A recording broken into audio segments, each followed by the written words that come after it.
চট্টগ্রাম প্রকৌশল ও প্রযুক্তি বিশ্ববিদ্যালয় ভর্তি পরীক্ষা 2025-26 শিক্ষাবর্ষে থার্ড কলে ভর্তি কার্যক্রমের পরে শূন্য আসনের তালিকা প্রকাশ করা হয়েছে। অর্থাৎ থার্ড কলে ভর্তি কার্যক্রমের পরে কোন সাবজেক্ট থেকে কতটি আসন ফাঁকা রয়েছে এবং কত মেধাক্রম থেকে কত মেধাক্রম ডাকা হয়েছে বা ভর্তি কার্যক্রম অনুষ্ঠিত হয়েছে সেই সংক্রান্ত নিয়ে বিজ্ঞপ্তি প্রকাশিত করা হয়েছে।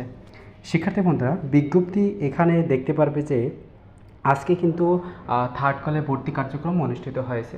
তবে এখানে ইউআরপি সাবজেক্টে এখনও কিন্তু 36টি আসন ফাঁকা রয়েছে।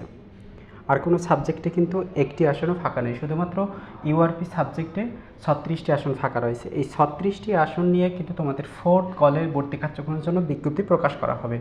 এখন তোমাদের এই ইউআরপি সাবজেক্টে যে 36টি আসন ফাঁকা রয়েছে, এই পরিপ্রেক্ষিতে কিন্তু তোমাদের বিজ্ঞপ্তি প্রকাশ করা হবে না। তোমাদের এই থার্ড কলে যারা সাবজেক্ট পেয়েছে সকল শিক্ষার্থীকেই কিন্তু ভর্তি হবে না, অনেক শিক্ষার্থীরাই কিন্তু সাবজেক্ট পেয়েছে কিন্তু ভর্তি হবে না। সেই পরিপ্রেক্ষিতে অন্যান্য সাবজেক্টেও কিন্তু শূন্য আসন হবে। সেক্ষেত্রে এখানে 36টি পরিবর্তে অন্যান্য সাবজেক্ট নিয়ে কিন্তু তোমাদের শূন্য আসন প্লাস পয়েন্ট হবে। সেক্ষেত্রে তোমাদের ফোর্থ কলে কিন্তু আবার ভর্তি কার্যক্রমের জন্য বিজ্ঞপ্তি প্রকাশ করা হবে।